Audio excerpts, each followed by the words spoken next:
Ayrim shubhali shaxslar chet elda turib, turli diniy savollarga javob berishmoqda. Biz ularni tanimasak, ular haqida ma'lumotga ega bo'lmasak ham, ulardan fatvo so'rash to'g'rimi? Yaxshi savol beribdilar. Fatvo masalasi, biror bir ilmni o'rganish masalasi o'ta nozik masala.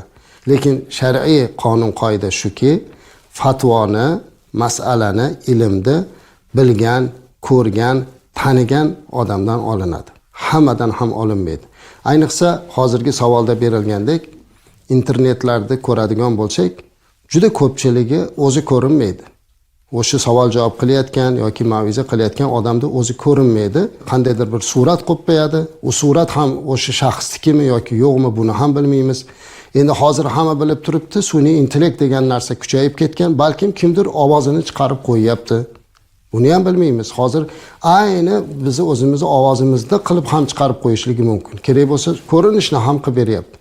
Shuning uchun butun dunyo ulamolari, bitta bizni O'zbekiston musulmonlar idorasi fatvo markazi emas, butun dunyo ulamolari mana shu masalada fatvo olishlikda o'zi bilgan, o'zi tanigan odamdan ilm olsin deydilar.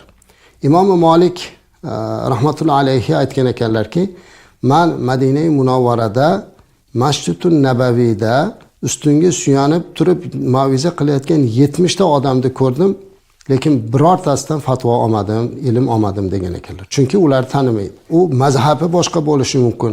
Ayniqsa hozir arab tilida ma'vizalarni ham o'zbekcha tarjima qilib qo'yishyapti. Arab tilidagi savol-javoblarni ham o'zbekchaga tarjima qilib qo'yishyapti.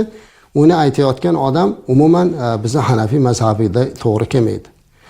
Tahorat bobida, ibodat bobida butunlay boshqacha aytayapti. Natijada odamlar orasida tafriqa, bir-birini tushunmaslik paydo bo'ladi.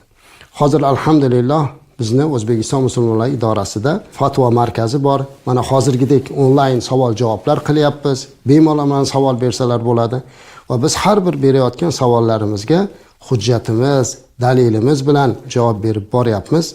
Agar savol-javoblari bo'lsa bemalol mana shu bizni fatvo markaziga murojaat qilishlari kerak.